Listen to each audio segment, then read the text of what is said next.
First up, it's John. Hello, I'm Dr. M and welcome to Master Quadrat. Now there's a lot of mythology surrounding the humble quadrat. People tend to think it's a square metal frame, though of course in reality quadrat can be any size, any shape, and it can be made from many different materials. Also there's the commonly held assumption that botanists, and especially plant ecologists, spend all their time quadratting and do nothing else. Of course, in reality, botanists spend their time doing all kinds of things, as you can see from my website, drmgoeswild.com. But of course, we botanists do use quadrats from time to time in our work, especially when surveying vegetation using the National Vegetation Classification, the NVC. So with all this in mind, this video has been designed to cut through all the mythology and the mystique, and to show quadratting as she is done. This video will explain such fundamentals as what is the optimal size, where and how should you place it, and of course, how often should you do it for optimal results. I should warn you, especially if you are watching this after the watershed, that this video does contain strong botanical language and scenes of extreme quadratting which some viewers may find distressing.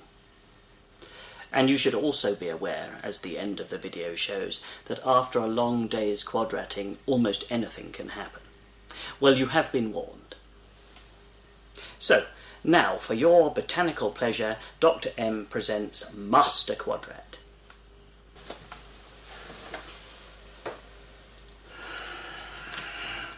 O-C-E. O-C is a family of grasses, green and wonderful, but these are into true bodies for this cypher seed.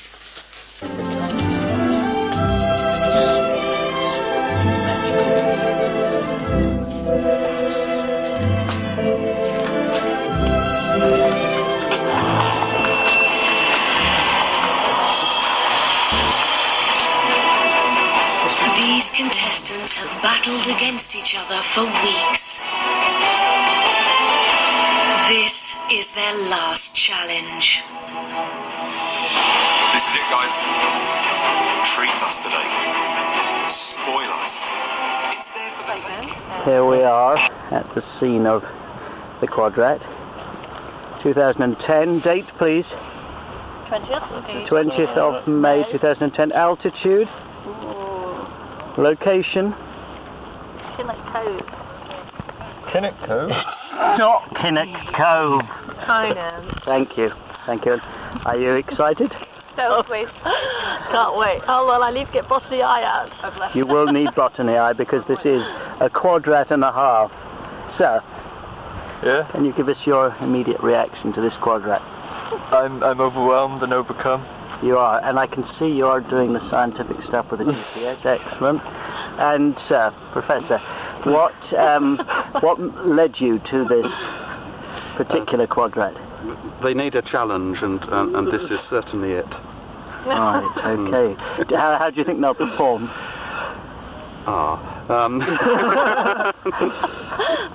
Well, with a little bit of help, they'll get through, but there could be some steps on the way. There could be sticky moments, indeed. Talking of which... That's very soft, very yummy. Lixia? Beviciana. Splendid, and is that an interesting species? Yes, it's on cliff paths in the south of England. Good heavens. Well, on that fascinating note, let the quadrat commence. Here's Celia with the important tools of the trade. She's quite Keen. keen. I was going to say mad, but quite keen, yes. Go to. Right. Let's quadrat. And now the quadrat starts. They've started with a woody species, numbering 2. And they're moving on now to the monocotyledony, poaceae and the like. Sinister's woody, isn't it? Yeah. Yes, there's a little bit there. Correction, woody species numbering 3. Isn't it? Just been informed there's a small panic, the western edge of the quadrat. There's a little juncus and it looks as if it might have round leaves. But fortunately, careful examination with the lens says that they are in fact bifacial. And that means? That it's not Juncus pygmaeus. Okay, but? It's probably Juncus either Bufonia or Venereus. I mean, I have to look at her.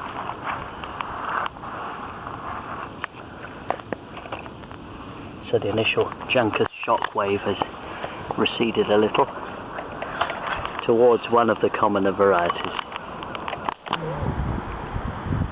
Hilarious.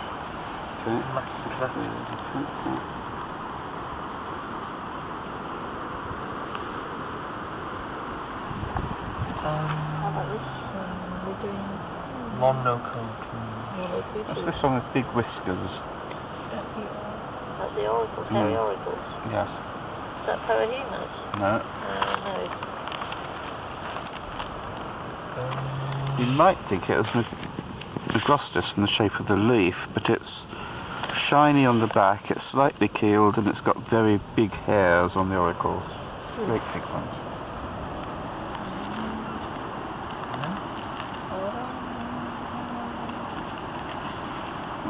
Having compiled the species list, the team now moves on to assessing the cover percentage using the Domin scale. Oh, right. It's a more challenging task than some people give it credit. Often leads to minor or even major disagreements. Can result in internal fighting and can sometimes even lead to physical blows when particularly dominant individuals disagree about the cover of certain species. Hear the discussion, making sure the Domin values are reasonable and agreed estimates the true cover abundance. It's so distracting. The species list now complete and the Domin values ascertained. The hard work is now over. How do we feel about the Quadrat? How was the task? Well, we've got through it. And no casualties? I don't think anybody's lost a leg or anything like that. Excellent, excellent. Now we do have a vet here who'll be able to sew it on if they had. So, how many species did we have in this Master Quadrat? Too many. Too many? About 40. Excellent. 1,000. So, the task complete. Now, all remains is to get the torches out and head back.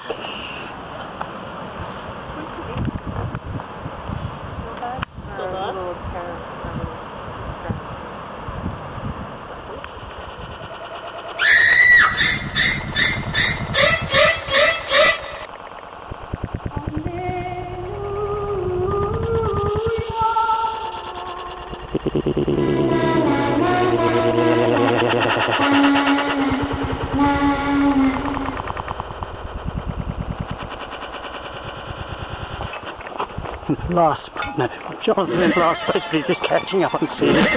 Past Sunny, and it's Charlie. Charlie's lagging behind. Richard in the lead. Richard in the lead with Jonathan. Catching up. Oh my God, where did he come from? From nowhere. Richard thought it was in the bag. It's Charlie! It's Charlie! 300 to 1. Oh my God. That was a long day. There they come. Richard really looked dead set. Sunny there and lagging behind. I won't say as usual, but I probably should. It's Celia. He also ran. with a very fine grass. A very fine grass. Oh, heavens.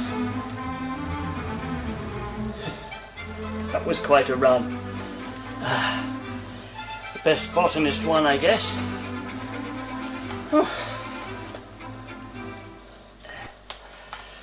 That's a bit better. That's a lot better. That's better. That's better. So, that was Master Quadrat. I hope it gave you some idea of what quadratting is all about. Now, the keen-eyed amongst you may have noticed that there was actually no quadrat present throughout that video of Master Quadrat. And that's because we left it behind. Actually, we left it behind. Linnaeus here, it's hidden behind his back. Here it is.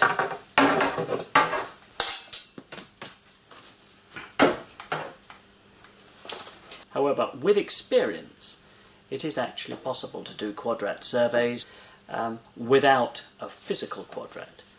You place a virtual quadrat in position, and that can be defined by rucksacks or books or such like. And so you can actually do a perfectly valid, successful and accurate quadrat survey without a quadrat at all.